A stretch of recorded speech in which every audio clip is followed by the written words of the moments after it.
Bom, pessoal, vamos lá então para mais uma aula de otorrino. Semana passada nós falamos sobre a otite médio-aguda, né? Falamos aí alguns tipos de otites aguda, algumas das clínicas que são mais facilmente encontradas aí. Hoje a gente vai começar a falar da otite média crônica, beleza? Bom, então o que vai diferir da otite médio-aguda para crônica é o tempo de duração, né? E por ser uma inflamação persistente. Vamos lá, é uma inflamação. A definição de otite médio crônica, ela é uma inflamação persistente, tá? Da fenda do ouvido médio. Quando fala-se da fenda do ouvido médio, você tem afetação ali da região mastoidea, né, do próprio mastoide, ático, antro, tá, trompa de Eustáquio, a própria inflamação persistente da membrana timpânica. Então você tem toda essa afetação aí quando fala dessa inflamação crônica, certo?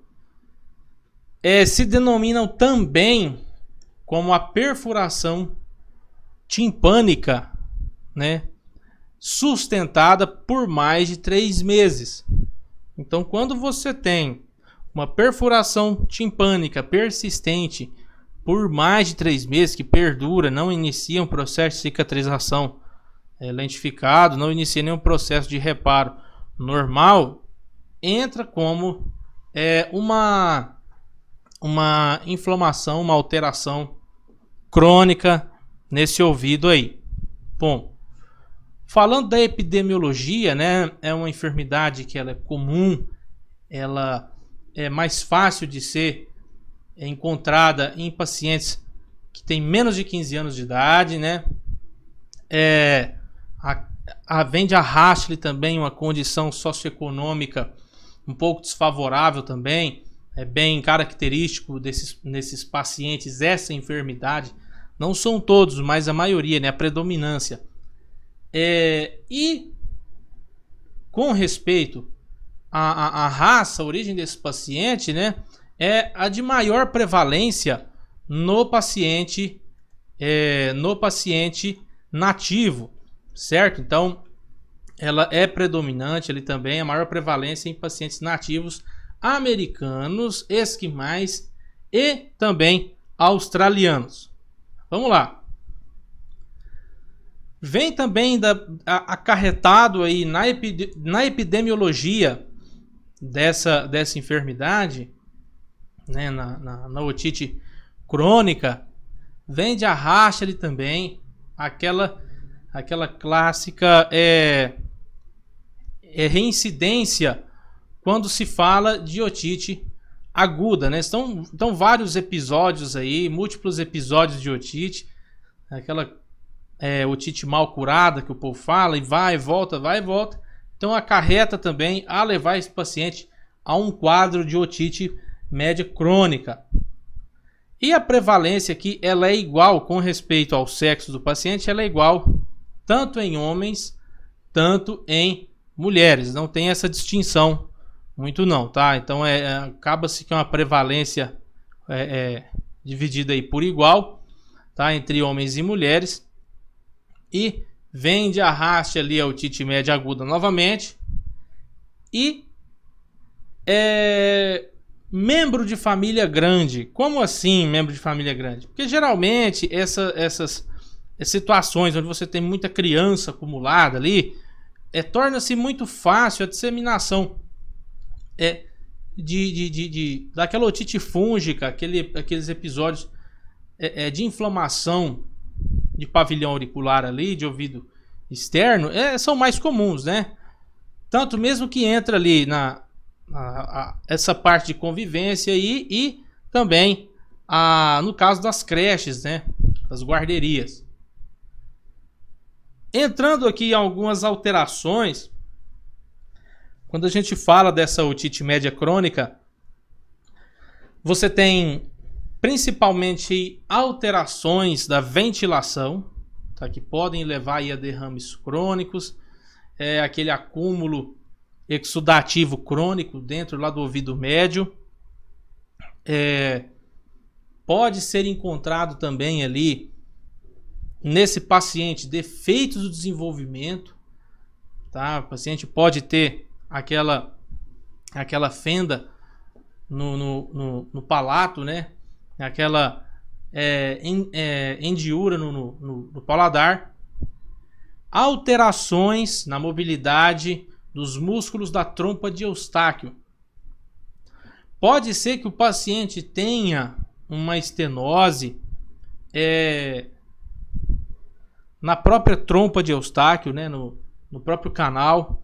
Uma estenose, pode ter alguma deformação ali com respeito a essa permeabilidade do canal de Eustáquio, tá?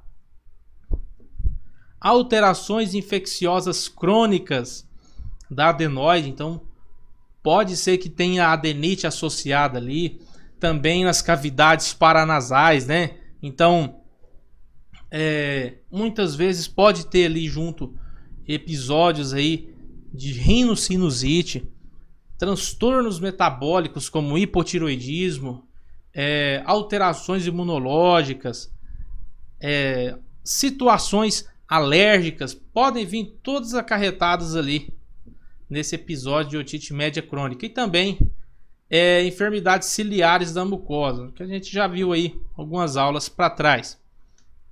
Bom, a classificação de otite média crônica, você tem duas situações. Você tem a otite média crônica que você pode classificar ela como ativa, né?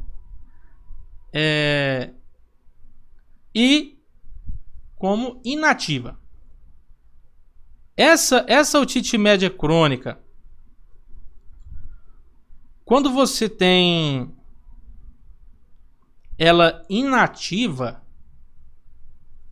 você pode ter ela com o colesteatoma ou sem o colesteatoma, assim como ativa também, beleza? Mesma coisa. Mais pra frente aqui vamos comentar sobre esse tratamento a respeito desse colesteatoma, tá? Vamos lá. O que seria esse colesteatoma? Como a gente sabe, oma, né? Termina com oma, é tumor, uma tumoração, qualquer coisa do tipo. Então eu tenho ali um tumor benigno no ouvido médio, falando a grosso modo, né? É aquele acúmulo ali de camadas por trás da membrana timpânica, tá? Isso seria o colesteatoma. Só que o colesteatoma, ele é relativamente comum. Tá falando nesse tumor benigno, nessa tumoração benigna no ouvido médio.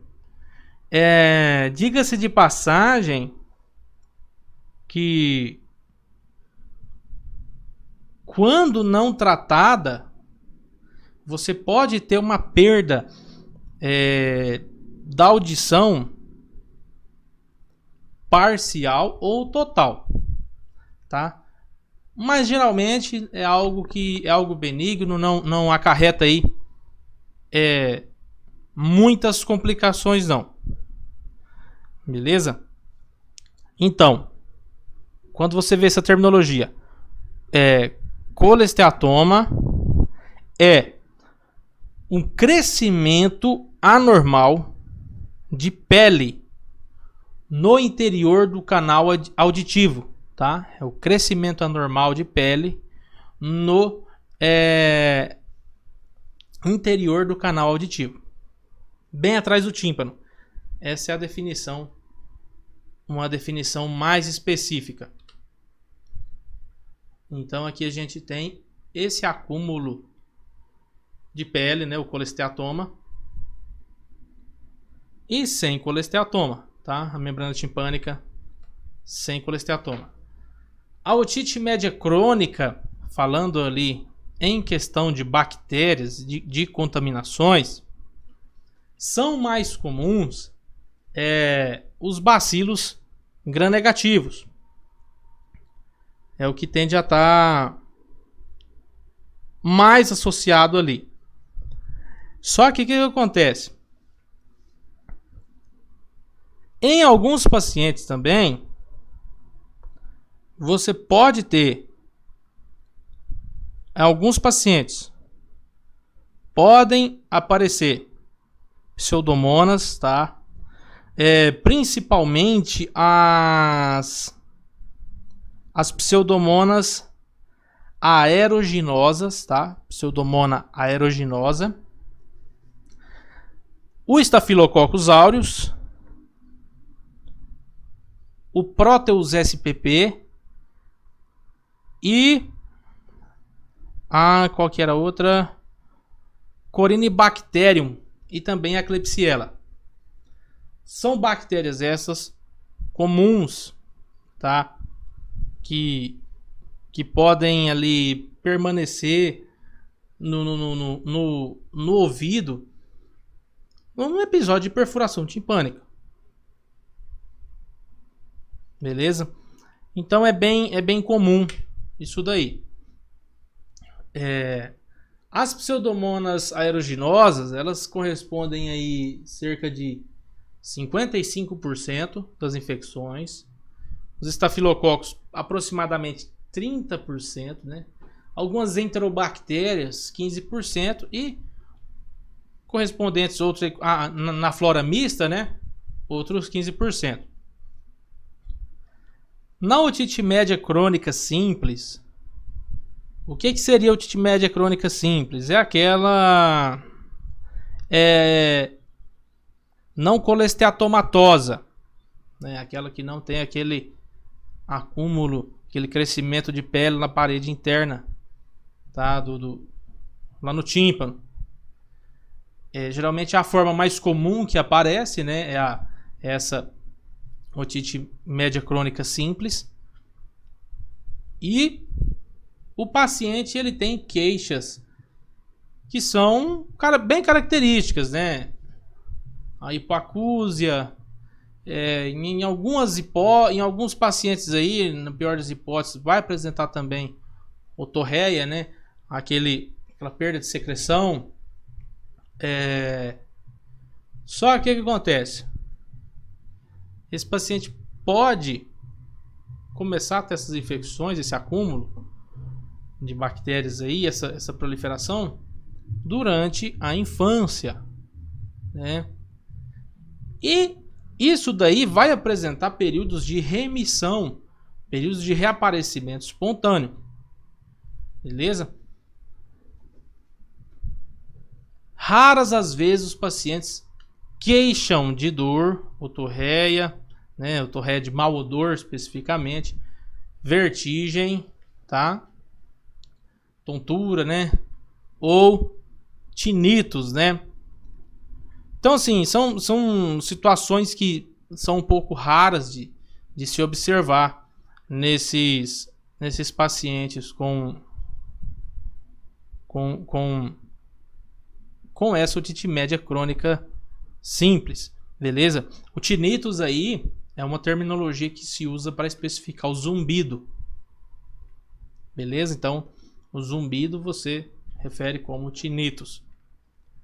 Quando a inflamação e a infecção crônica do ouvido está se complicando com a destruição de outras estruturas vizinhas ao ouvido médio, né? Então, quando você tem uma complicação dessa inflamação, começa a associar estruturas secundárias ali, né? Onde o paciente já começa a ter uma queixa clínica, começa a ter um reclame ali de dor, enfim. Essa clínica começa a se tornar um pouco mais agressiva, então obviamente o paciente começa a se queixar de uma forma mais constante desse ouvido, tá? No exame físico comum, né, você encontra essa membrana afetada. E o que acontece? Tem a presença daquela otorreia purulenta, né, que vai ali saindo da mucosa, e de acordo que vai melhorando, ela vai ficando transparente, de acordo com as fases de melhora. O colesteatoma, né, nós citamos lá atrás, ela não pode, esse colesteatoma ele não é ocasionado praticamente por causa dessa otite média crônica, tá? Na maioria das vezes está associado ali, quando encontra-se esse colesteatoma, você pode encontrar otite médio crônica no paciente, mas diga-se de passagem, não é uma consequência. Então, esse colesteatoma, né, melhor chamado de queratoma, esse tumor benigno, ele pode ser congênito, pode ser iatrogênico, devido a alguma limpeza que foi feita ali, fez alguma coleta com o instrumental e o instrumental machucou ali, beleza? E esse tipo de acúmulo queratinoso pode aparecer em outras áreas do organismo também. Ou seja, esse colesteatoma não é uma sucessão da otite médio crônica. Já a otite médio crônica adesiva, né, ela é caracterizada pela proliferação do tecido fibroso, né, bem na mucosa do ouvido médio e mastoides. Essa membrana ela é bem característica porque ela é grossa, né? E você tem ali os espaços parcialmente pneumatizados, né? Começam a conter essas fibras densas, essas fibras conectivas. Então é um tipo de membrana de mucosa grossa que começa a aparecer nesses espaços ali que são preenchidos ali de ar, né? São ocos. E essa membrana, esse tecido fibroso, ele tende a dificultar a mobilidade, a mobilização dos ossos, né? Esses ossos do ouvido, até chegar ao ponto que pode haver a fixação definitiva desses ossos. Pode ou não também estar associada à perfuração da membrana timpânica, não é uma regra.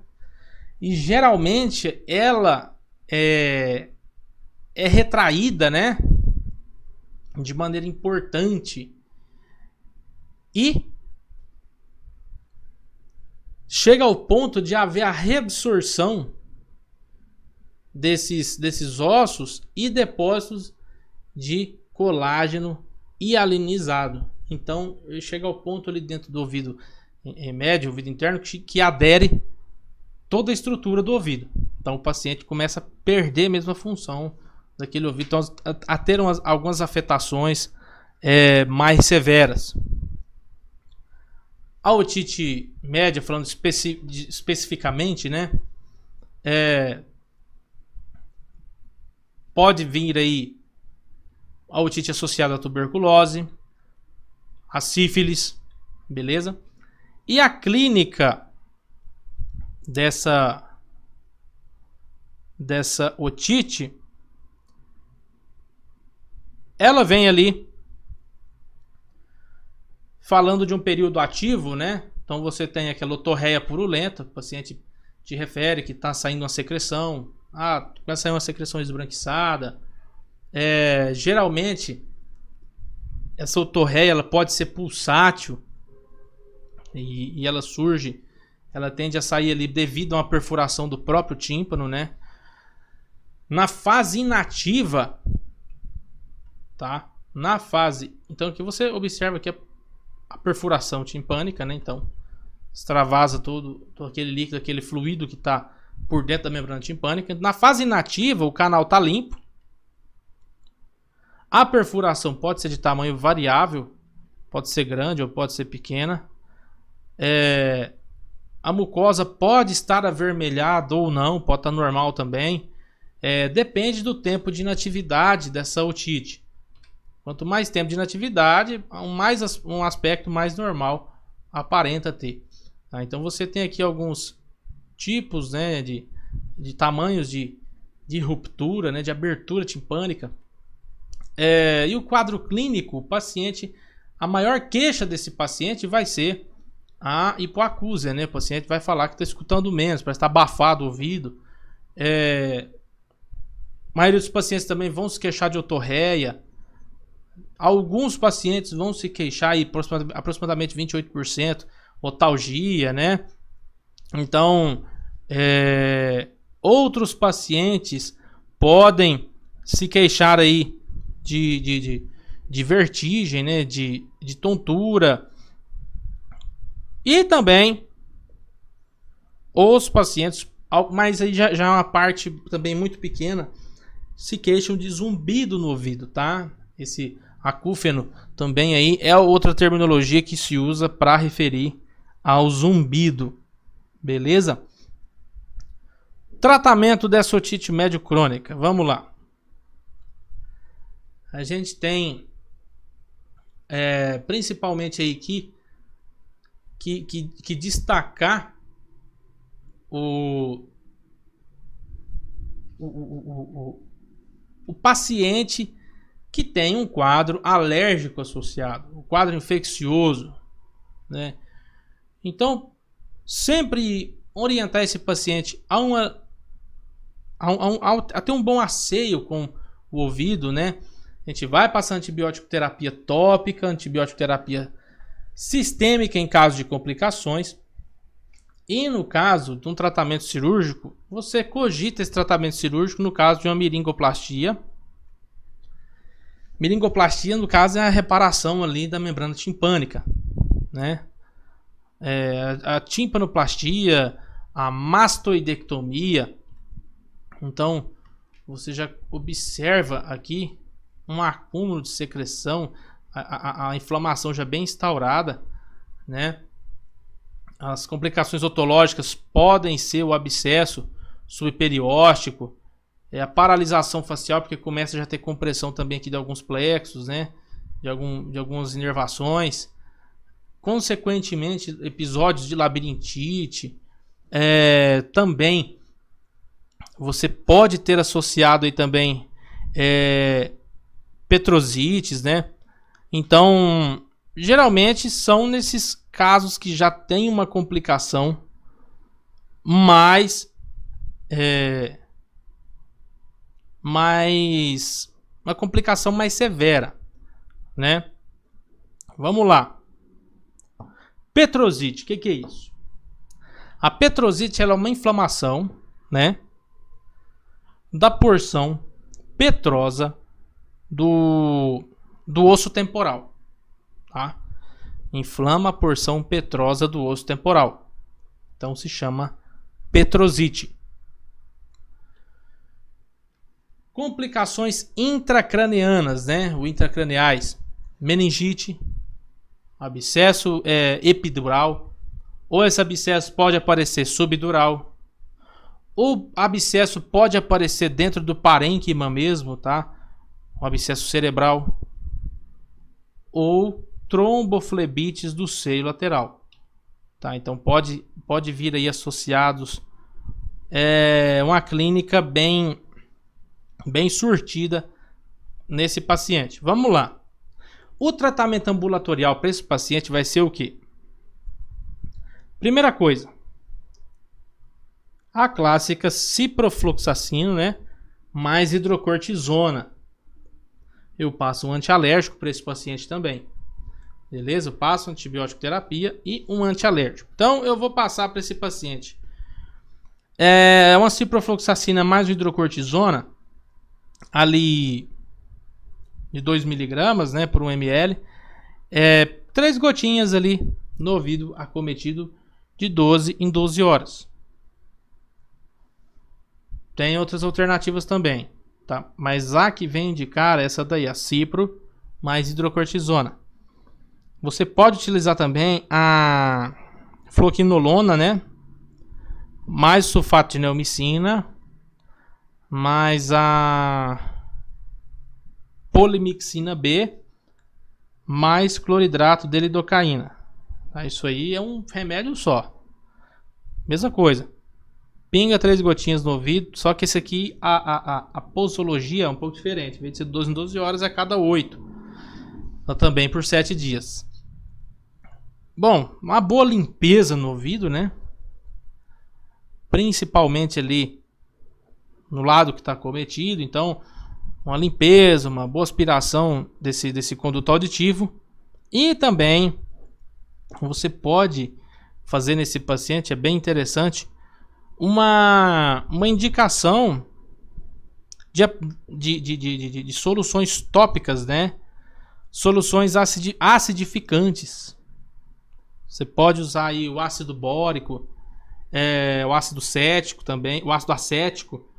Você pode estar utilizando aí nesse paciente aí como uso tópico para aumentar a acidificação do conduto aí e torna-se um ambiente menos propício a bactérias, né? E orientar esse paciente a não molhar o ouvido. Esse ouvido aí de preferência permanecer o mais seco possível durante esse tratamento. Então, quando essa otite média crônica, ela não colesteatomatosa, não tem aquele acúmulo daquela fibra queratinosa lá, o tratamento ambulatorial é esse. O tratamento que a gente vai fazer lá no consultório para esse nosso paciente é, resumidamente, esse daí. Tranquilo, pessoal? De boa, né?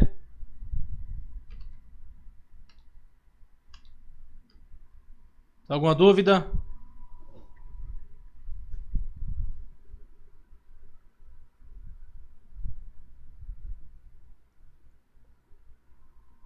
Bom, doutores, então da minha parte para vocês, que eu tinha para passar para vocês hoje é só, tá? Fica então essa antibiótico terapia básica na otite médio crônica. Beleza, pessoal?